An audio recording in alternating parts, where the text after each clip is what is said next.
Hi everyone, welcome to English lens channel.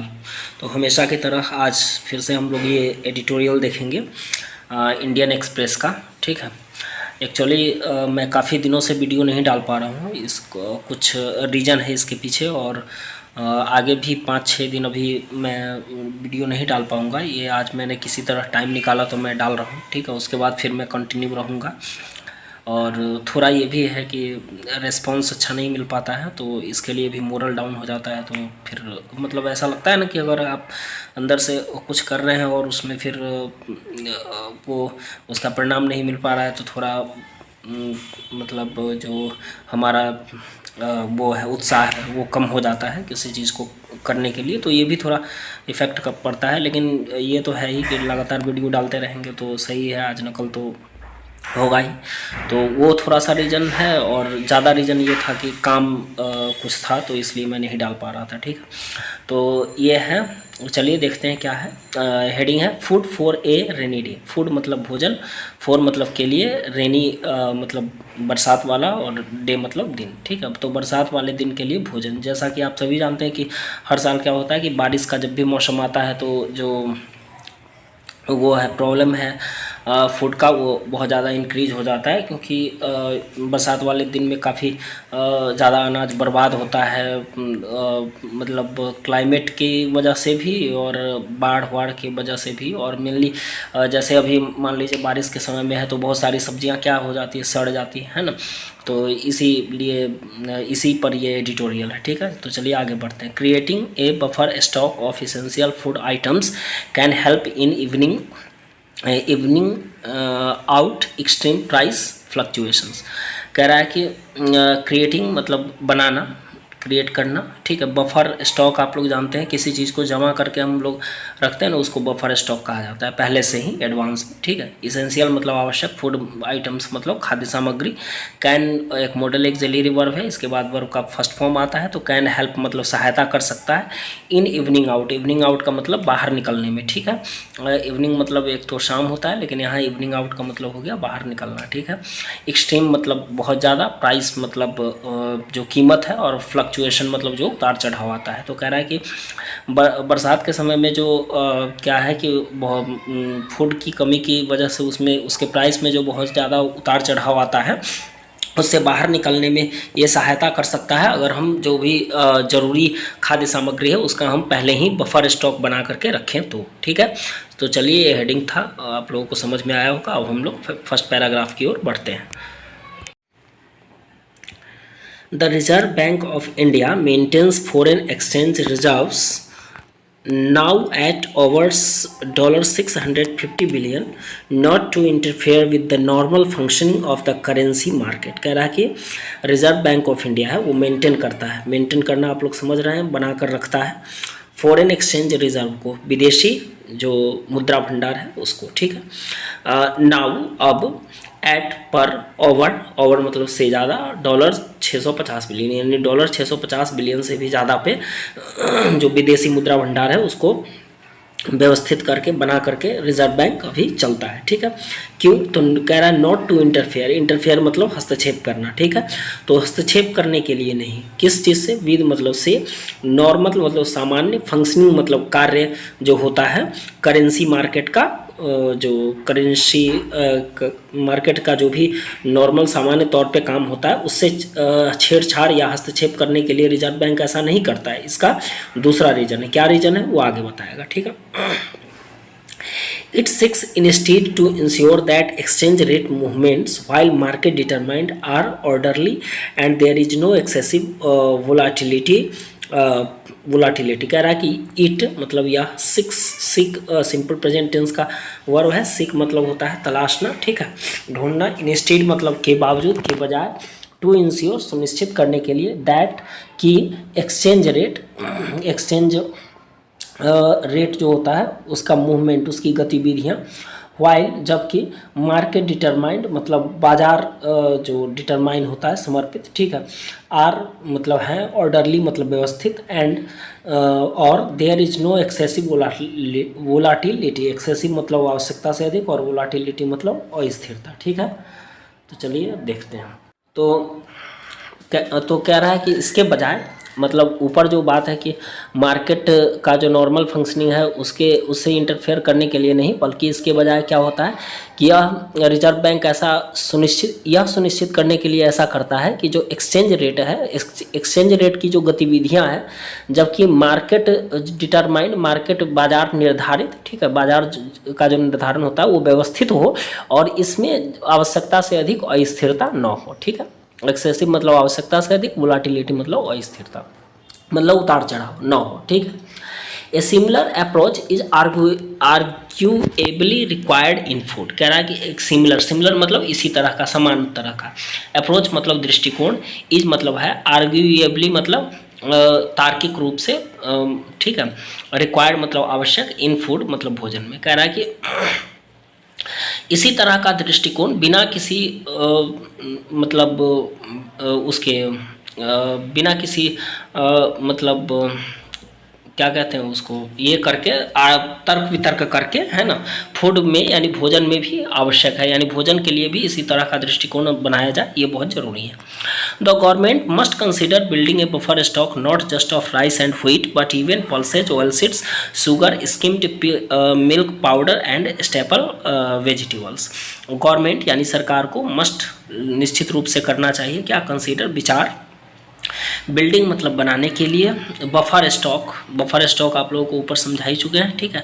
Not मतलब नहीं, just of rice केवल rice का यानी चावल का और गेहूं का। कह रहा है कि सरकार को न केवल चावल और गेहूं का बफर स्टॉक बनाने पे विचार करना चाहिए, बट इवन बल्कि इवन यहाँ तक कि पल्सेज यानी दालों का, ऑयल सीड्स का, ऑयल के जो बीज होते हैं, ठीक है, शुगर यानी चीनी का, स्किम्ड मिल्क पाउडर का, और स्टेपल मतलब मुख्य, और वेजिटेबल्स मतलब सब्जियां हैं उनका भी। यानी गवर्नमेंट को न केवल बफर स्टॉक चावल और गेहूं का बनाना चाहिए, बल्कि ये भी आवश्यक चीज़ें हैं जैसे दाल, ऑयल सीड्स, शुगर, चीनी और मुख्य सब्जियां, इनका भी बफर स्टॉक बनाकर रखना चाहिए।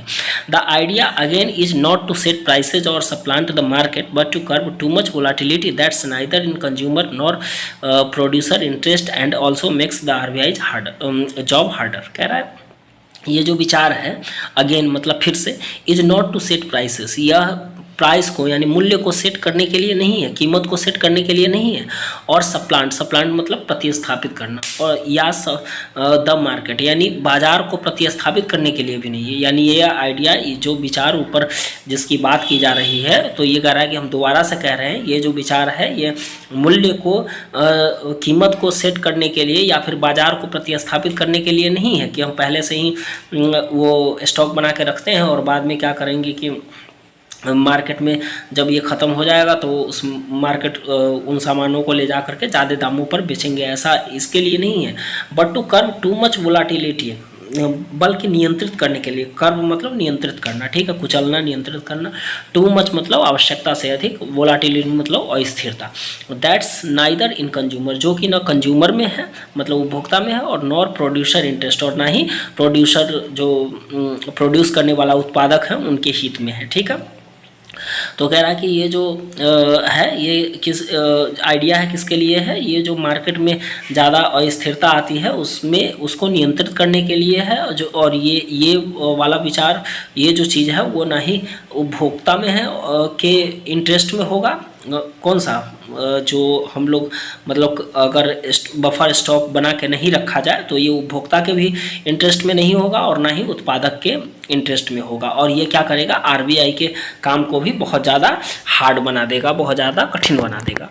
When core inflation is at a record low of 3.1%, but retail food inflation stays elevated at 8.7%. Does the central bank cut or raise interest rates? कह रहा है कि when मतलब जब, कोर इन्फ्लेशन मतलब मुख्य मुद्रास्फीति आप लोग जानते ही हैं, जो महंगाई दर बढ़ती है उसको मुद्रास्फीति बोलते हैं, ठीक है।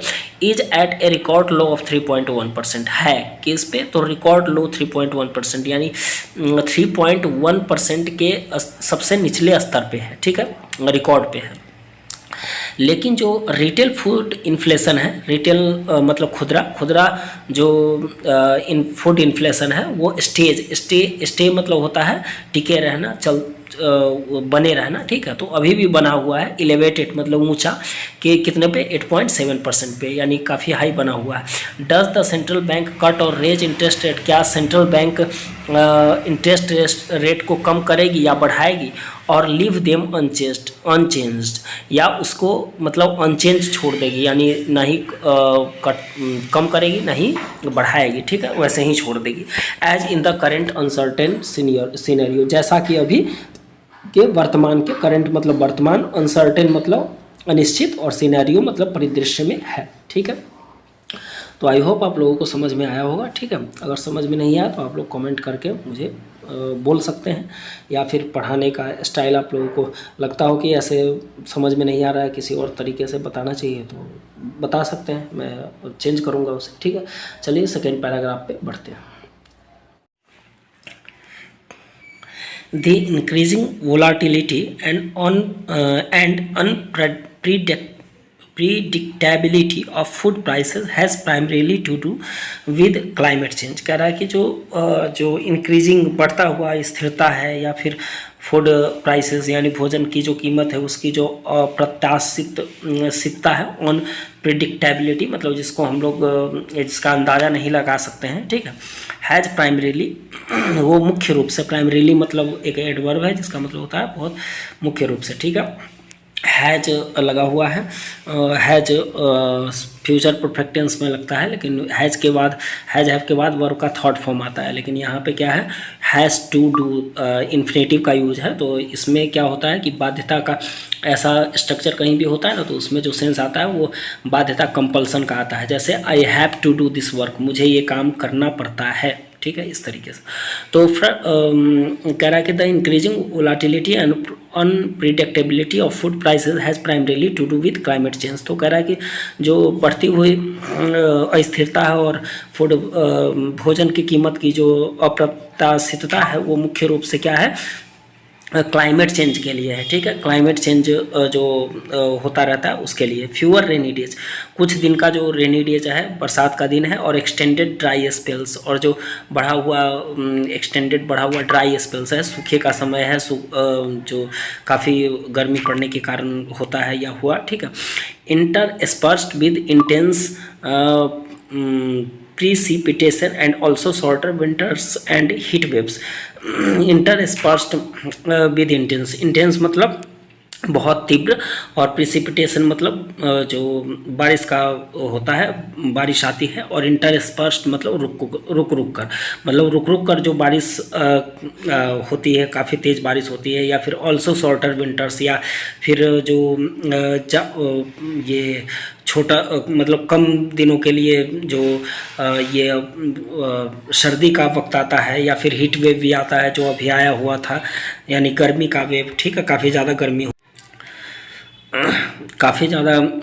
होती है। तो इसमें भी तो कह रहा है कि ये जो बढ़ती हुई स्थिरता है या भोजन की कीमत की जो मतलब अनप्रिडिक्टेबिलिटी है वो मुख्य रूप से क्लाइमेट चेंज के लिए है, जो कि कभी हम लोग देखते हैं कि मतलब बारिश जितनी होनी चाहिए उतनी नहीं होती है, कम ही दिन बारिश होती है, या फिर एक्सटेंडेड ड्राई स्पेल्स, या फिर जो सूखे का जो वक्त होता है वो बहुत ज़्यादा लंबा हो जाता है, या फिर बारिश जो होता है वो क्या है कि होता है लेकिन तेज़ बारिश रुक कर होता है। तो ये सब क्या होता है, या फिर जाड़ जो सर्दी का वक्त है वो जितना होना चाहिए उतना न होकर के कम दिन के लिए ही होता है, या फिर कभी कभी गर्मी का बहुत ज़्यादा गर्मी आ जाती है जैसे इस वक्त हुआ था, ठीक है।